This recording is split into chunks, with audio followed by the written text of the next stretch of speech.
Hi, I'm Kelsey, and today I'm going to be showing you how to install a subwoofer into your Toyota Tundra. Be sure to use a 17mm socket to remove these bolts. So just start and lift up your seat right here on the side and start getting down.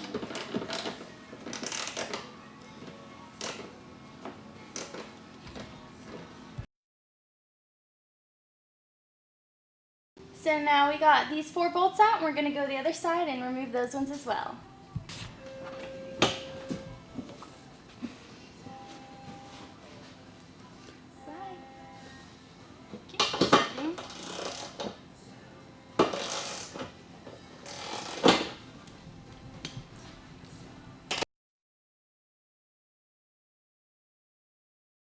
So next, I'm going to lift up this seat right here, and I'm going to get some help, and we're going to remove the seat. Up.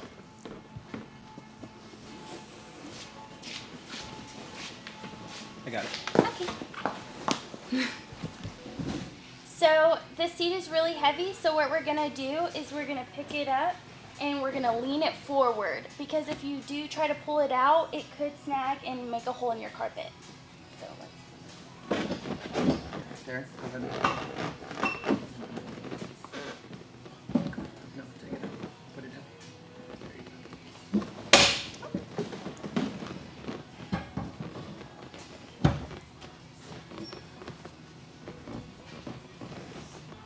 For this particular installation, we're going to remove the matting from the back, and there's going to be little tabs that you can just snap out. So, just gonna get that.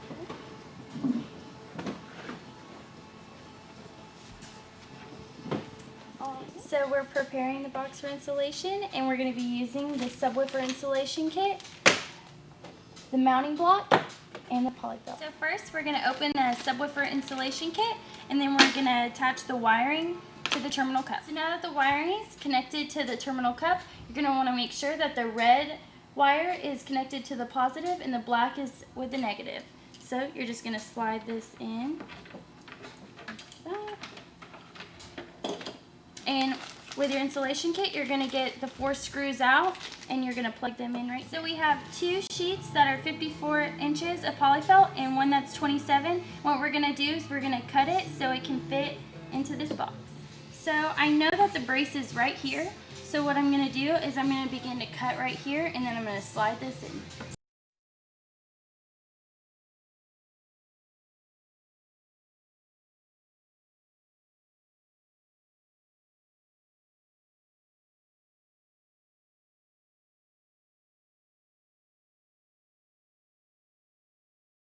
So now that we got this cup, you're going to want to flip it like this, and you're going to start sliding it in here as best as you can. You're going to make sure that it's pushed all the way back, and be sure to not cut yourself right here because it is pretty sharp. So you're going to stuff this in here as well as you can out of the way.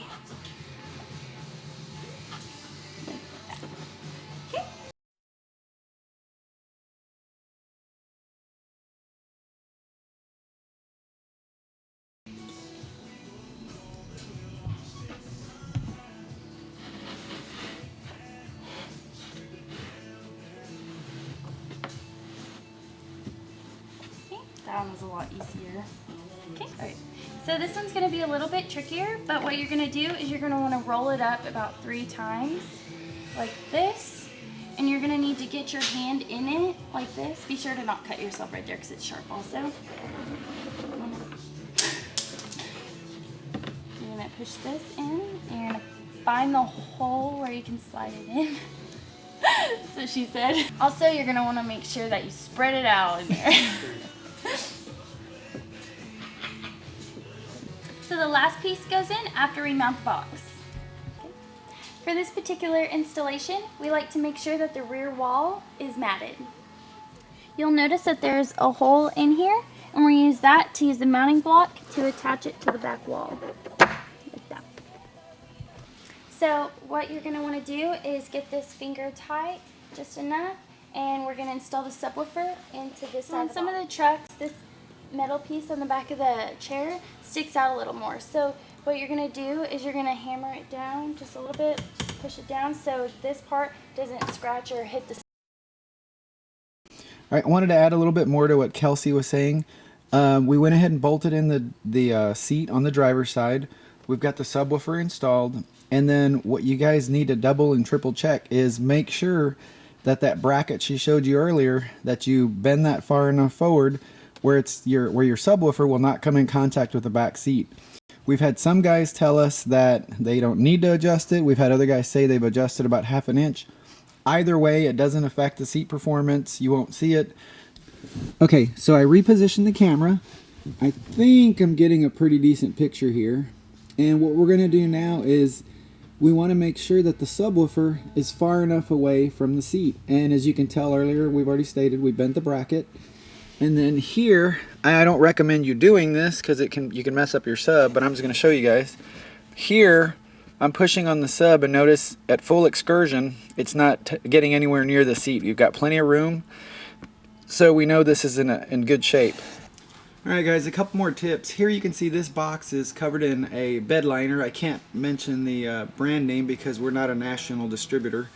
So we are authorized to sell it here in San Antonio, but anyhow, it's a pretty popular name brand, and we do offer this as option for your subwoofer box as well.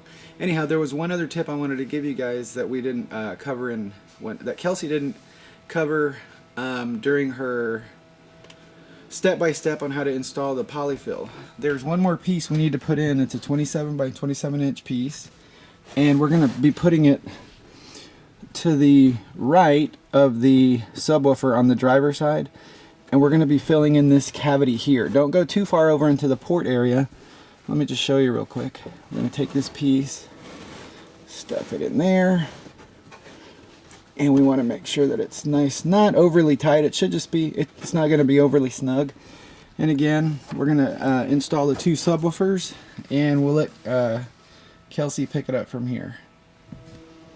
So we've already installed one of the subwoofers, but I want you to make sure that you check out our other video on how to wire the subwoofer properly. So next, we're going to take this seat and we're going to push it back onto here and make sure that this part slides into this part right here, and that this part does not hit the subwoofer. Okay.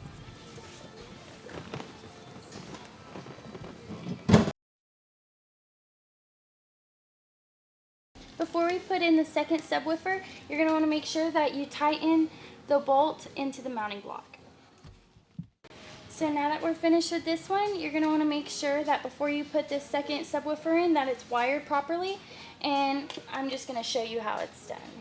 So you're just going to slide this in like this. So a small modification that you'll need to make is with a Dremel, you'll need to shave off right here so that the box can fit right there. So I wanted you guys to just see that when we install this chair that you can't tell that any modification's been made at all. The seat's in place, so now we can put the bolts back.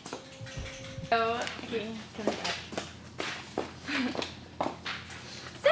if you guys like to do me a huge favor and you want me back to watch more videos, follow us at Taco Tunes on Instagram and Twitter, and like us on Facebook at Taco Tunes. So, if you like this truck and you like the way that it has a lift on it, go check us out at BDS Suspensions, and you can follow us on Twitter, Instagram, and like us on Facebook at BDS Suspensions.